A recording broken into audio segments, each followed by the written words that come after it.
Fengal తుఫాన్ ప్రభావంతో వాతావరణంలో తీవ్రమైన మార్పులు చోటు చేసుకుంటున్నాయి. దాదాపు ఆకాశం మేఘావృతం అవడంతో పాటు రాత్రి నుంచి కూడా చిరుజల్లులు అనేవి కురుస్తున్నాయి. దీంతో రైతులు తీవ్ర ఆందోళన వ్యక్తం చేస్తున్నారు. ఉభయ గోదావరి జిల్లాలు చూసుకుంటే వరి పంట చేతికొచ్చిన సమయం ఇది. దాదాపు రైతులు చాలా వరకు కూడా 50% మంది రైతులు జిల్లా వ్యాప్తంగా, పశ్చిమ గోదావరి జిల్లా వ్యాప్తంగా పంటను కోసారు. అనంతరం వారికి సంబంధించిన ధాన్యాన్ని కూడా ఆరబెట్టుకుంటున్న పరిస్థితి. ఎందుకంటే తేమ శాతం అనేది సక్రమంగా ఉంటేనే మిల్లర్లు కూడా కొనే పరిస్థితి ఉంది కాబట్టి తమ ధాన్యాన్ని తేమ శాతం వచ్చే వరకు కూడా ఆరబెట్టుకుంటున్నారు ఈ విధంగా. అయితే వాతావరణంలో మార్పులు చోటు చేసుకోవడంతో ఒకవైపు రైతులు తీవ్ర ఆందోళన వ్యక్తం చేస్తున్నారు. ఏ క్షణాన్న వర్షం వస్తుందో అంటూ కూడా భయాందోళన వ్యక్తం చేస్తున్నారు. అందుకోసం ఉరుకులు పెరుగులు పెడుతున్న పరిస్థితి కూడా మనం చూసుకోవచ్చు. ప్రస్తుతం అయితే రైతులు మనం పశ్చిమ గోదావరి జిల్లాలోని భీమవరం సమీపంలో ఉన్న ఒక ప్రాంతంలో ఉన్నాం. ఇదంతా కూడా రైతులు తమ ధాన్యాన్ని ఒక సైట్లలో ఏ విధంగా ఆరబోసుకుంటున్నారు. ఆరబోసుకున్న తర్వాత తేమ శాతాన్ని పరీక్షించుకుని తేమ శాతం సక్రమంగా వస్తే మిల్లర్లకు కూడా ఎగుమతి చేసుకుంటున్నారు. కొంతమంది వర్షం వస్తుందేమో అని భయంతో తేమ శాతం రాకపోయినప్పటికీ కూడా ధాన్యాన్ని అయితే ఎగుమతి చేసుకుంటున్న పరిస్థితి కూడా మనం చూస్తున్నాము. దాదాపు జిల్లా వ్యాప్తంగా ప్రతి రైతు కూడా ఆందోళన వ్యక్తం చేస్తున్నారు.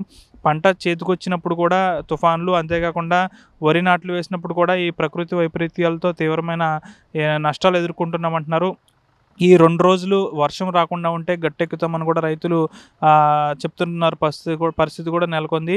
ఫెంగల్ తుఫాన్ నేపథ్యంలో జిల్లా వ్యాప్తంగా కూడా ఇదే పరిస్థితి నెలకొంది. రాత్రి నుంచి కూడా కొంచెం చిరుజల్లులు కురవడంతో రైతుల్లో ఆందోళన వ్యక్తమైంది. ధాన్యాన్ని బరకాలతో కూడా కప్పుకొని ఉంచుకుంటున్నారు. తీవ్రంగా నిరాశ వ్యక్తం చేస్తున్నారు. దాదాపు రైతులు ఉరుకులు పరుగులు పెడుతున్న పరిస్థితి జిల్లా వ్యాప్తంగా ఉంది. 2 రోజులు వర్షం రాకుండా ఉంటే గట్టెక్కుదామని అయితే కూడా రైతులు ఆశాభావం వ్యక్తం చేస్తున్నారు. మరొక వైపు పంట కోయలేని రైతులు కూడా ఆందోళన వ్యక్తం చేస్తున్నారు. ఎక్కడ వర్షం వస్తే తమ పంట తడిచిపోతుందంటూ కూడా భయపడుతున్న పరిస్థితి.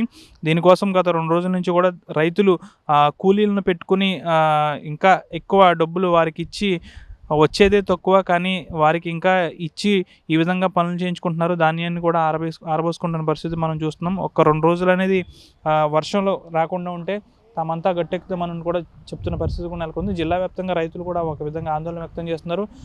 ఒక్క 2 రోజులు వరుణుడు కనికరిస్తే పూర్తిగా గట్టెక్కుతామంటూ కూడా ఆశాభావం వ్యక్తం చేస్తున్నారు. వీడి జనశేఖర్తో మన ఆర్టీవీ పశ్చిమ గోదావరి నుంచి. మరిన్ని వీడియోస్ కోసం ఛానల్ సబ్స్క్రైబ్ చేయండి. లేటెస్ట్ అప్డేట్స్ కోసం వాట్సాప్ ఛానల్ ఫాలో అవ్వండి. అండ్ లింక్ డిస్క్రిప్షన్ లో ఉంది.